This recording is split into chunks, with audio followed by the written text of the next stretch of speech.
a quantidade de julgamentos sobre a humanidade vai ser maior, né? Algumas coisas mais difíceis vão acontecer. Isso em função de empurrar, forçar a humanidade a atingir um patamar de consciência espiritual mais elevado. Porque enquanto as coisas estão boas, as pessoas não se preocupam com a espiritualidade, ok? Então as coisas precisam ficar ruins um pouquinho para que as pessoas possam se preocupar com a espiritualidade. Então, existem muitos escritos antigos, por exemplo do século XIII, que dizem que nós poderemos estar entrando num período agora nos próximos 7 anos, um período bastante difícil, né? Havendo inclusive a possibilidade de uma terceira guerra. Há a possibilidade. Agora, nós temos que deixar claro que o futuro não é único. Existem N futuros. E é aí que muitos métodos de previsão, ou muitas ferramentas utilizadas pelas pessoas que se propõem a prever o futuro, falham, porque elas não podem prever a totalidade, por exemplo, do futuro de uma pessoa. Então, digamos, né, que eu vá consultar alguém com a intenção de que ele me mostre o meu futuro.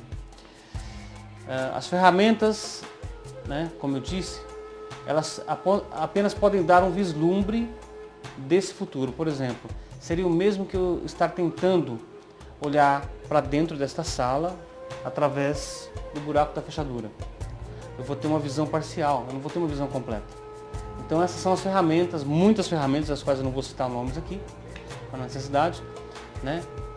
99% delas falham nesse sentido, né? Então nós temos uma única ferramenta que é capaz de nos dar entendimento acerca disso, que é a Cabala, né? E a Cabala é uma ciência judaica. Em outras palavras, não existem cabalistas não judeus. Tudo que nós precisamos saber sobre passado, presente e futuro já reside na nossa alma. A nossa alma é atemporal. Nós vimos para essa vida já com todas as informações. O que nós temos que fazer não é procurar ver o futuro, é tentar lembrar dele. Nós já conhecemos o futuro. Então, o melhor método, né, a ferramenta mais pura para isso, uma das ferramentas mais puras para isso é a meditação cabalística. Uma outra ferramenta também muito pura são os sonhos, né? Os sonhos geralmente eles falam do futuro. É claro que, dependendo do nível de consciência do sonhador, se ele tem um nível de consciência inferior, que nós chamamos de Mohin de Katnut, ou seja, baixo nível de consciência, ele vai ter sonhos que são enganosos, a maioria deles misturados com verdades e mentiras, e com mais mentiras do que verdades, em função da consciência do sonhador. Agora, se o sonhador tem uma consciência que nós chamamos de Mohin de Gadlut, ou alta consciência, né, então ele vai ter sonhos onde a mistura de verdades e mentiras será menor. Haverão mais verdades no sonho desse sonhador do que do primeiro sonhador. Porque se não houvessem futuros, apenas um único futuro, né, então nós não teríamos livre-arbítrio. Nós teríamos direito de escolher o que, se nós só teríamos uma única opção que nos é apresentada. Eu escolher o quê? Então é claro que o Criador ele criou muitos futuros. Isso é semelhante a você ir no shopping, no cinema multiplex. Tem muitas salas, ok? Então você tem lá muitos, digamos assim, 10 salas, 10 filmes diferentes passando, né? O seu livre-arbítrio é o quê? É ir na bilheteria e escolher o filme.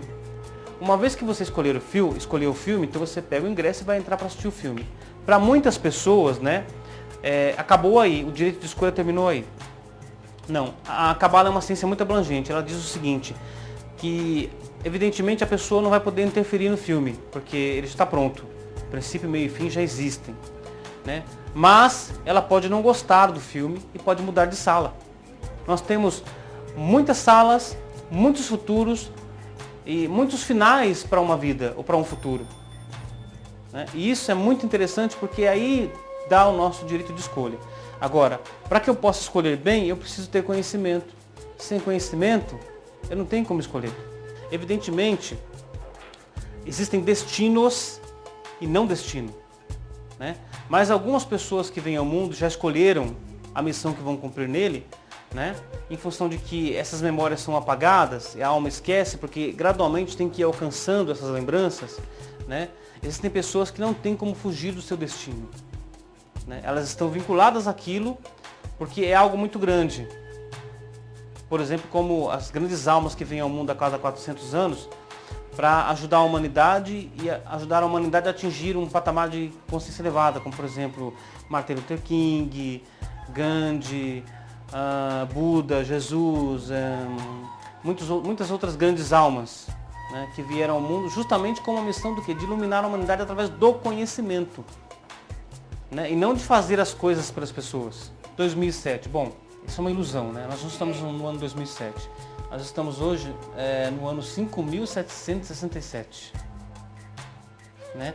De um período que era previsto para durar 49 mil anos, sendo que os primeiros 42 mil anos desse período foram usados na criação.